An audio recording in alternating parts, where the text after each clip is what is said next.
নমস্কাৰ হল prime time 18 ষ্টুডিঅ'ত মই প্ৰাঞ্জল প্ৰতিম হাজৰিকা এতিয়া বিতং খবৰ এনআৰএলত অংশীদাৰিত্ব বৃদ্ধি কৰিলে ৰাজ্য চৰকাৰে এই অংশীদাৰিত্ব বৃদ্ধি কৰাৰ লগে লগে শোধনাগাৰটোৱে বছৰি লাভ কৰা অংশৰ পৰা পূৰ্বতকৈ অধিক লাভাংশ পাব ৰাজ্য চৰকাৰে মুখ্যমন্ত্ৰী হিমন্ত বিশ্ব শৰ্মাই ৰাজ্য চৰকাৰৰ অংশীদাৰিত্ব বৃদ্ধি সন্দৰ্ভত খানাপাৰা ষ্টাফ কলেজত আয়োজন কৰিছে সংবাদমেল আমি পোনপটীয়া সম্প্ৰচাৰত এই সংবাদমেলৰ মাজলৈ লৈ গৈছো because this is a press conference, so I'll appreciate just raise your hand and put the question. 26% stake when you talked about at a time when basically the government is uploading the stake and you are increasing the stake. So what gives you the kind of fiscal model? Is this a fiscal strength or something?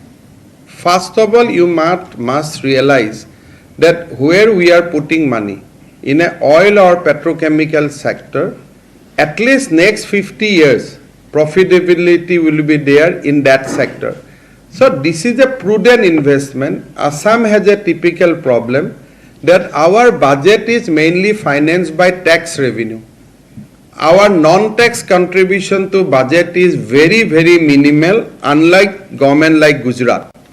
So these last 5 years, we have a minutes also. When I took over as a finance minister, in the first revenue earning meeting, we have decided that we need to increase our non-tax revenue because this is your own revenue without putting tax on people.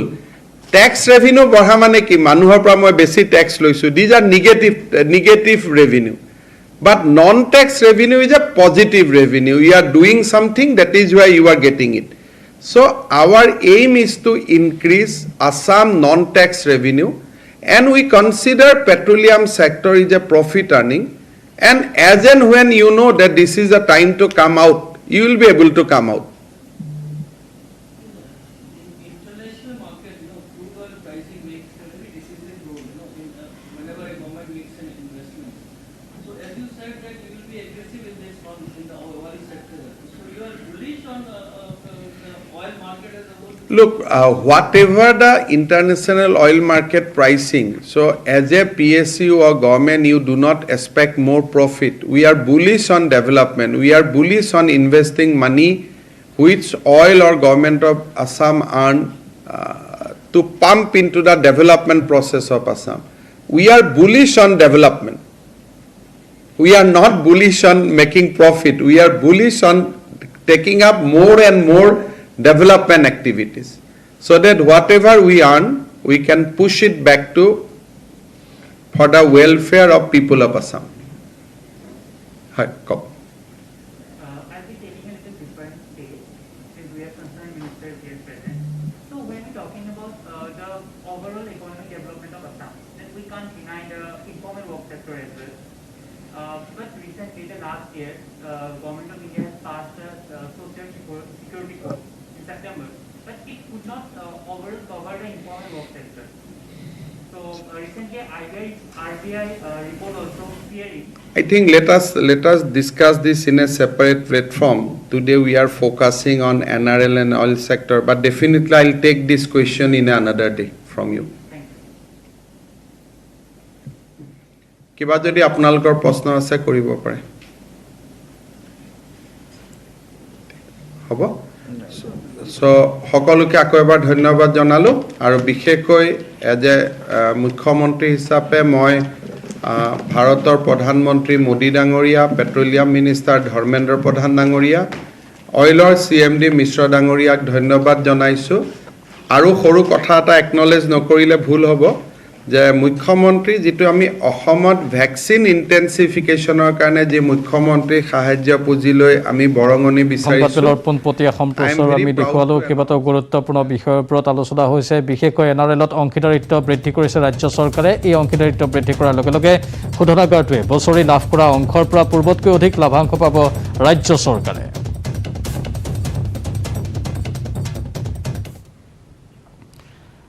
Kaziranga সুৰক্ষা মিছনেৰে সদল বলে উপস্থিত হয় মুখ্যমন্ত্ৰী হিমন্ত বিশ্ব শৰ্মা সম্ভাব্য বান আৰু বন্যপ্ৰাণীৰ সুৰক্ষাক লৈ কাজিৰঙাত এক উচ্চ পৰ্যায়ৰ বৈঠকত মিলিত হয় মুখ্যমন্ত্ৰীগৰাকী ইপিনে চোৰাং চিকাৰীক প্ৰতিহত কৰিবলৈ শীঘ্ৰেই গঠন হ'ব স্পেচিয়েল টাস্ক ফোৰ্স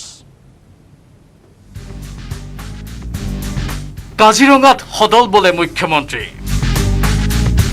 উচ্চ পৰ্যায়ৰ বৈঠকত বহু গুৰুত্বপূৰ্ণ সিদ্ধান্ত 5 জিলাৰ উপায়ুক্ত আৰক্ষী অধীক্ষক আৰু বন বিভাগৰ উচ্চপদস্থ বিষয়াৰ উপস্থিতিত 3 কেবিনেট মন্ত্ৰীৰ সৈতে বৈঠকত মুখ্যমন্ত্ৰী হিমন্ত বিশ্ব শৰ্মাই ল'লে বহু গুৰুত্বপূৰ্ণ সিদ্ধান্ত ৰেইনি সিজন আৰম্ভ হোৱাৰ পাছতে আমাৰ মূৰতিটো আহে যে পানী হ'লে কেনেকৈ আমি বন্যপ্ৰাণীবিলাক বচাব পাৰোঁ এই ক্ষেত্ৰত যদিও এতিয়ালৈকে ফ্লাড আৰম্ভ হোৱা নাই কিন্তু তথাপি এটা প্ৰিপেৰেটৰী মিটিং আৰু কেনেকৈ আমি যদি কিবা কাৰণত ফ্লাড বেছি হয় আমি বন্যপ্ৰাণী কেনেকৈ বচাব পাৰোঁ চোৰাং চিকাৰ প্ৰতিহত কৰিবলৈ গঠন হ'ব স্পেচিয়েল টাস্ক ফ'ৰ্চ নেতৃত্বত থাকিব এগৰাকী স্পেচিয়েল ডিজিপি 10টা ছেটেলাইট ফোনেৰে কাজিৰঙাত চোৰাং চিকাৰীৰ গতিবিধি নিৰীক্ষণৰ পৰিকল্পনা শীঘ্ৰে বৃদ্ধি হ'ব বনকৰ্মীৰ অস্ত্ৰ শস্ত্ৰৰ সংখ্যা দক্ষতা বৃদ্ধিৰ বাবে মান্দাকাটাৰ বেটেলিয়ন শিবিৰত প্ৰশিক্ষণ দিয়া হ'ব কাজিৰঙাৰ বনকৰ্মীক বৃদ্ধি হ'ব কাজিৰঙাৰ বন শিবিৰৰ সা সুবিধা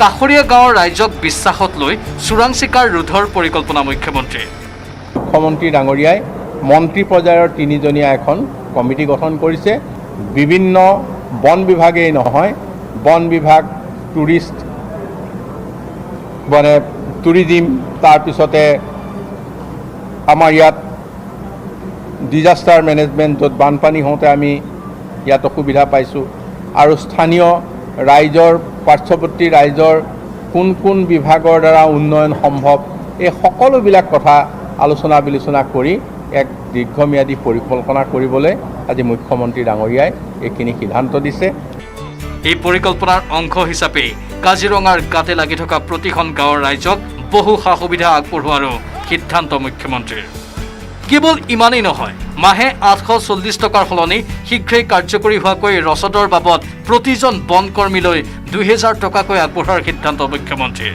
কাজিৰঙাৰ প্ৰতিটো এনিমেল কৰিডৰ চিহ্নিত কৰাৰ লগতে পৰ্যটকক আকৰ্ষিত কৰিবলৈ গোলাঘাট আৰু নগাঁও জিলাত 2খন হেলিপেড নিৰ্মাণৰ সিদ্ধান্ত লগতে কাজিৰঙাত এখন বৃহৎ কলেবৰৰ গেষ্ট হাউচ নিৰ্মাণৰো সিদ্ধান্ত মুখ্যমন্ত্ৰীৰ কাজিৰঙাৰ লগতে কাষৰীয়া গাঁওসমূহত বাস কৰা লোকসকলৰ উন্নয়নৰ বাবে কৃষিমন্ত্ৰী অতুল বৰা বনমন্ত্ৰী পৰিমল শুক্লবৈদ্য স্বাস্থ্যমন্ত্ৰী কেশৱ মহন্তক লৈ 3জনীয়া সমিতি গঠন কৰিলে মুখ্যমন্ত্ৰী হিমন্ত বিশ্ব শৰ্মাই এইবাৰৰ বানত ৰাষ্ট্ৰীয় ঘাইপথ পাৰ হওঁতে যাতে কাজিৰঙাৰ কোনো জীৱৰে মৃত্যু নহয় সেয়া নিশ্চিত কৰাৰ আহ্বান মুখ্যমন্ত্ৰীৰ বনমন্ত্ৰী পৰিমল শুক্লবৈদ্য স্বাস্থ্যমন্ত্ৰী কেশৱ মহন্ত আৰু বিত্তমন্ত্ৰী অজন্তা নেওগৰ লগতে 5 জিলাৰ উপায়ুক্ত আৰক্ষী অধীক্ষক আৰু শীৰ্ষ বন বিষয়াৰ সৈতে বৈঠকত এনে বহু যুগান্তকাৰী সিদ্ধান্ত ল'লে মুখ্যমন্ত্ৰী হিমন্ত বিশ্ব শৰ্মাই নগাঁৱৰ পৰা নীলোৎপলৰ সহযোগত কাজিৰঙাৰ পৰা Bitupan Bora news 18 Assam north east আজি এক অঘটন সংঘটিত হ'ল বিধায়ক ৰূপজ্যোতি কৰ্মীৰ ওপৰত দুৰ্বৃত্তই গুলীচালনা কৰিলে মৰিয়নিৰ অসম নাগালেণ্ডৰ সীমান্তৰ ডিছৈ ভেলী সংৰক্ষিত বনাঞ্চলত সংঘটিত হৈছে এই গুলীচালনাৰ ঘটনা ডিছৈ ভেলী বনাঞ্চলত একাংশ নগালোকৰ আগ্ৰাসন আৰু সীমান্তত বসবাস কৰা অসমীয়া লোকৰ ওপৰত চলোৱা নিৰ্যাতনত বুজ ল'বলৈ যাওঁতেই সংঘটিত হৈছে এই চাঞ্চল্যকৰ ঘটনা কেইগৰাকীমান সাংবাদিকৰ সৈতে ডিছৈ ভেলী বনাঞ্চললৈ যোৱা মৰিয়নিৰ বিধায়ক ৰূপজ্যোতি কৰ্মীৰ ওপৰত গুলী চলালে নগা দুৰ্বৃত্তই দুৰ্বৃত্তৰ গুলীৰ পৰা নিজকে কোনোমতে ৰক্ষা কৰি বনাঞ্চলখনৰ পৰা আঁতৰি আহিবলৈ সক্ষম হ'ল বিধায়কগৰাকী বৃহস্পতিবাৰে বিয়লি 3 বজাত সংঘটিত হয় এই গুলীচালনাৰ ঘটনা সামান্য ইফাল সিফাল হ'লেই নগা দুৰ্বৃত্তৰ গুলীয়ে থকা সৰকা কৰিলেহেঁতেন ৰূপজ্যোতি কৰ্মীৰ লগতে সাংবাদিককেইগৰাকীক এই ঘটনাই সমগ্ৰ ৰাজ্যজুৰি সৃষ্টি কৰিছে চাঞ্চল্য অসমত নতুন চৰকাৰ গঠনৰ পাছত মৰিয়নি সীমান্তৰ একাংশ নগালোকে অসমৰ ভূমি দখল কৰিবলৈ উঠি পৰি লগা ঘটনায়ো সৃষ্টি কৰিছে তীব্ৰ প্ৰতিক্ৰিয়া ইতিমধ্যে ঘটনাস্থলীলৈ ৰাওনা হৈছে যোৰহাট জিলাৰ শীৰ্ষ আৰক্ষীৰ দল তেওঁলোকে তদাৰক কৰিব বুজ ল'ব আৰু সামগ্ৰিকভাৱে ইয়াৰ হয়তো তদন্ত কৰিব এইটো বহুতবাৰ বাতৰি পৰিৱেশন হৈছে মৌচি অবাসৰ বিধানসভাৰ ভিতৰৰ বাহিৰে কৰি আহিছিলোঁ শুনা নাছিল নগা যে আক্ৰোশ মনোভূতিয়ে পৰিকল্পিতভাৱে তেওঁলোকে মাটি দখল কৰি আহিছে বন্দুক তেওঁলোকে গাঁওবাসী ৰাইজকো দি থৈছে ভিতৰ পাৰ্টি বাহিৰ পাৰ্টি সকলোৰে বন্দুক মজুত ৰাখিছে আজি সাধাৰণ গাঁৱৰ লোকে বন্দুক গুলি ফুটাই পেলাই আমাক গুলিয়াই পেলাই মাৰি পেলাবৰ ষড়যন্ত্ৰ লৈছিল। প্ৰথম প্ৰাণনাশে হ'ল নেদেখাজনক ধন্যবাদ জনাইছোঁ গাঁওবাসী ৰাইজ আৰু অসম পুলিচৰ মোৰ পিএছঅ' 2জন আৰু অসম পুলিচৰ 3জন কনষ্টেবল তেওঁলোকে খুব ভাল কাম কৰিলে। সাহসেৰে তেওঁলোকে গুলি ফুটাইছিল আৰু তেওঁলোকে বন্দুক লোৱাৰ কাৰণে অলপ নগাখন ৰ'ল, তথাপি কিন্তু আমাক গুলিয়ালে আমি দৌৰি পেলাই পলাব লগা হ'ল। আমাৰ মাটিত আমি পলাব লগা হ'ল। অসম চৰকাৰৰ সুযোগ লৈ আছে নগা লোকসকলে। আপুনি কিহৰ কাৰণে কৈছিল আজি? চাওক, বিধানসভাৰ মই মজিয়াত থকা অৱস্থাত 4 দিনৰ পৰা বাতৰি শিৰোনাম দখল কৰি আছে যে অসমৰ মাটি আমাৰ মৰিগাঁও সমষ্টি সীমামূৰীয়া দৃশ্যজীৱী সংৰক্ষণ বনাঞ্চলৰ নগা লোকে আমাৰ মাটি দখল কৰিছে। মইতো যোৱাকালি বিধানসভাৰ পৰা বিভিন্ন সভা সমিতি আছিল, তাৰপিছত যোৱাকালি ৰাতি আহি পালোঁ। আজি মই গাঁওবাসী ৰাইজ বন বিভাগ পুলিচৰ সহায় লৈ পেলাই আহিছিলোঁ ইয়ালৈ চাবলৈ। আৰু যদি মই নিজে নাচাওঁ, বিধায়কজনে আহি আৰু নিজে স্বচকুৰে যদি মই নাচাওঁ কি উচ্ছেদ হৈছে, কি আমাৰ কিমান মাটি দখল কৰিছে, আমাৰ কিমান গছ কাটিলে, এই কথাবোৰ যদি নিজে বিধায়কজনে নাচাই পেলাই মই এনেই টিভিৰ আগত যদি কওঁ, মুখ্যমন্ত্ৰীগৰাকী যদি মই চিঠি লিখিব লগা হয়, সেইটো সুনিশ্চিত নহ'ব। সেইকাৰণে মই নিজে আহি পেলাই যেতিয়া প্ৰত্যক্ষ কৰিলোঁ যে অসমৰ মাটি প্ৰায় 2-3 কিলোমিটাৰ মাটি অসমৰ মাটি নগাই দখল কৰি পেলালে। অসমৰ মাটি অসমৰ মুখ্যমন্ত্ৰীক ৰক্ষা কৰিবলৈ আহ্বান জনাইছোঁ। প্ৰায় 15-20 জাক গুলি ফুটাইছে। কথমপি কাৰো আমাৰ গাত গুলি নালাগিল, আমি খুব দৌৰিব লগা হ'ল, হয়তো প্ৰাণ ৰক্ষা হ'ল আমাৰ। সংকটকালত ৰিলায়েন্স ইণ্ডাষ্ট্ৰিজৰ বহুমূলীয়া অৱদান। প্ৰতিষ্ঠানটোৰ সৈতে জড়িত প্ৰতিজন কৰ্মচাৰীক কৰোনাৰ ভেকচিন প্ৰদানৰ সিদ্ধান্ত। প্ৰতিষ্ঠানটোৰ সৈতে জড়িত 13 লাখ কৰ্মচাৰীয়ে সহজেই লাভ কৰিব ভেকচিন লোৱাৰ সুবিধা। অৱসৰ লোৱা কৰ্মচাৰীৰ লগতে সকলোৰে পৰিয়ালৰ লোকেও লাভ কৰিব এই সুবিধা। এই উদ্দেশ্যৰে দেশৰ 880খন চহৰত ৰিলায়েন্সে আৰম্ভ কৰিছে টীকাকৰণ অভিযান। এতিয়ালৈ প্ৰতিষ্ঠানটোৰ 3,30,000 কৰ্মচাৰীয়ে লাভ কৰিছে কৰোনাৰ ভেকচিন। 15 জুনৰ ভিতৰত প্ৰতিষ্ঠানটোৰ সকলো কৰ্মচাৰীৰ লগতে পৰিয়ালৰ লোকক প্ৰথম পালি টীকাকৰণৰ লক্ষ্য বান্ধি লৈছে ৰিলায়েন্স ফাউণ্ডেশ্যনে।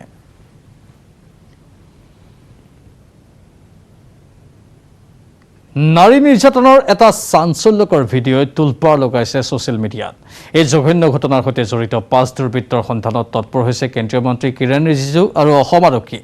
ইতিমধ্যে টুইটাৰ যোগে অসম আৰক্ষীয়ে এই অমানৱীয় ঘটনাৰ উৎসৰ সন্ধান দিওঁতালৈ পুৰস্কাৰ ঘোষণা কৰিছে। জঘন্য, অমানুষিক, শিহৰণকাৰী এক ভয়ংকৰ দৃশ্যই কঁপাইছে সমগ্ৰ দেশ। ছ'চিয়েল মিডিয়াত ভাইৰেল নাৰী নিৰ্যাতনৰ অসহনীয় দৃশ্য। ক'ত সংঘটিত হ'ল এই জঘন্য কাণ্ড? ৰাইজৰ সহায় বিচাৰি আৰক্ষী কেন্দ্ৰীয় মন্ত্ৰীৰ টুইট। ছ'চিয়েল মিডিয়াত ভাইৰেল হোৱা এই ভয়ংকৰ ঘটনাক লৈ এতিয়া বিভ্ৰান্ত হৈছে আৰক্ষী। সুংসূত্ৰ উলিয়াবলৈ সক্ষম হোৱা নাই আৰক্ষী।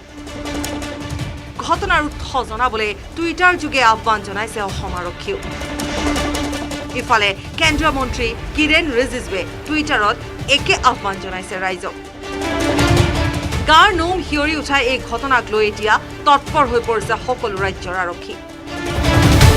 হয়তো শীঘ্ৰে পোহৰলৈ আহিব সমগ্ৰ ঘটনাৰ উৎস। News desk report, news 18 Assam north east.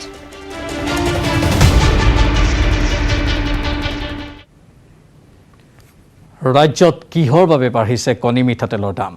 আকাশলংঘী মূল্য বৃদ্ধিৰ সময়তে তৰল মন্তব্যৰে ৰাজ্যবাসীক উপহাস নতুন যোগান মন্ত্ৰী ৰঞ্জিত দাসৰ। মূল্য বৃদ্ধিক লৈ কি ক'লে যোগান মন্ত্ৰীগৰাকীয়ে?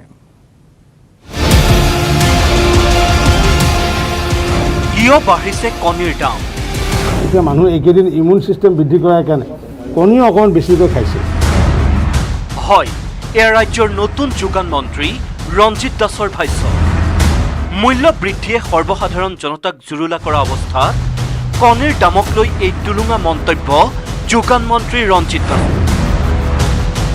বন্ধত মানুহে কণী বেছিকৈ খোৱাৰ বাবেহে হেনো কণীৰ দাম বাঢ়িছে। এতিয়া মানুহ এইকেইদিন ইমিউন ছিষ্টেম বৃদ্ধি কৰাৰ কাৰণে কণীও অকণমান বেছিকৈ খাইছে। এনে যদি মাহত যদি 10টা খালেহেঁতেন এতিয়া হয়তো নিজৰে ইমিউন ছিষ্টেমটো বৃদ্ধি কৰাৰ কাৰণে কণী বেছিকৈ ব্যৱহাৰ কৰিছে, যাৰ কাৰণে কণীৰ স্কাৰচিটি হোৱাৰ কাৰণে কণীৰ দামো ইয়াতে বৃদ্ধি হৈছে। মোৰ বিভাগত নহয়, তথাপিও মই অসম চৰকাৰৰ মন্ত্ৰী হিচাপে এইখিনি কৰোঁ। মিঠাতেলৰ মূল্য বৃদ্ধিক লৈও একেই দায়সৰা মন্তব্য যোগান মন্ত্ৰীগৰাকীৰ। সৰিয়হৰ তেলৰ দাম সমগ্ৰ ভাৰতবৰ্ষতে বৃদ্ধি হৈছে। আনকি আপোনালোকে ৱেবছাইটত গ'লে গম পাব, বহুত ভাৰতৰ বহু চিটিৰ ক্ষেত্ৰত গুৱাহাটীত কিন্তু কিছু কিছু জাগাতকৈ কিন্তু এতিয়াও কমে হৈ আছে। মূল্য বৃদ্ধিৰ অকপট স্বীকাৰোক্তি দি আজিৰ নহয় আগৰে পৰাই দাম বাঢ়িছে বুলি মন্তব্য কৰিলে মন্ত্ৰী ৰঞ্জিত দাসে। সমগ্ৰ ভাৰতবৰ্ষতে সৰিয়হ তেলৰ দাম বৃদ্ধি হৈছে, এইটো আমি স্বীকাৰ কৰিছোঁ, কিন্তু মই মন্ত্ৰী হোৱাৰ দিনত নহয়, তাৰ আগৰ পৰা হৈ আছে। আৰু এইকেইদিন আজি আমাৰ কলা ব্যৱসায়ীসকলে যদি তেনেকুৱাকৈ কৰিছে, আমি নিৰ্দিষ্ট স্থানত, কাৰণ কিয় আজি আমাৰ কনজিউমাৰসকলে যিসকল খুচুৰা ব্যৱসায়ী তেওঁলোকে যদি পাইকাৰী ব্যৱসায়ৰ পৰা উইদাউট স্লিপ উইদাউট ভাউচাৰ একো আনিব নোৱাৰিব। গতিকে তেনেকুৱাকৈ যদি দিছে পোনপটীয়াকৈ ডিচিক যদি অভিযুক্ত কৰে তেতিয়া নিশ্চিত ওপৰত তেওঁ 3 মাহ জেল যাব বাধ্য হ'ব। যোগান মন্ত্ৰীৰ বিপৰীতে মূল্য বৃদ্ধিক লৈ কি কয় ৰাজ্যৰ জনতাই? চূড়ান্ত ৰূপ লৈছে তিনিচুকীয়াত, মূল্য বৃদ্ধি চূড়ান্ত ৰূপ লৈছে তিনিচুকীয়াত। তিনিচুকীয়া চহৰখন উজনি অসমৰ এটা ডাঙৰ চহৰ বুলি ক'ব পাৰি। যোগান বিভাগৰ যি মিনিষ্টাৰ আছে ৰঞ্জিত দাস, তেখেতক মই তিনিচুকীয়াৰ ওপৰত বিশেষকৈ চকু দিবলৈ কওঁ। কেৱল কণী মিঠাতেলেই নহয়, প্ৰতিবিধ অত্যাৱশ্যকীয় সামগ্ৰী তথা শাক পাচলিৰ একেই জুই চাই দাম। এফালে কৰোনা মহামাৰী, আনফালে আকাশলংঘী মূল্য বৃদ্ধিক লৈ উপায়হীন জনতা। নিকিনিলেও নহয়, নাখালেও নহয়। যোগান বিভাগৰ দায়িত্বহীনতাৰ সুযোগ লৈ অসাধু বেপাৰীয়ে গ্ৰাহকৰ মূৰত উঠাইছে ৰামটাঙোন। কিন্তু ইমানৰ পাছতো সংকটৰ সময়ত ৰাজ্যবাসীক চৰম উপহাস যোগান মন্ত্ৰী ৰঞ্জিত দাসৰ। গুৱাহাটীৰ পৰা বলেন ভট্টাচাৰ্য, বেবেজিয়াৰ পৰা ভাস্কৰজ্যোতি শইকীয়া আৰু তিনিচুকীয়াৰ পৰা Upasana Baruah Goswami, news 18 Assam north east. কৰোনাৰ এই দ্বিতীয় ঢৌত সকলোতকৈ প্ৰয়োজন টীকাকৰণৰ। য'ত পাৰে যিদৰে পাৰে তাতেই লওক ভেকচিন। ৰাজধানী দিল্লীত হস্পিটেললৈ যাবলৈ ভয় লগা লোকসকলৰ বাবে আৰম্ভ কৰিছে নতুন টীকাকৰণ কেন্দ্ৰ।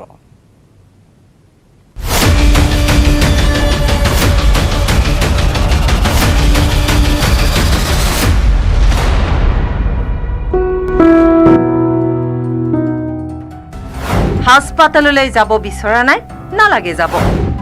আহক মুক্ত মনে ভেকচিন লওক। দিল্লীত ড্ৰাইভ থ্ৰু ভেক্সিনেशन केंद्र।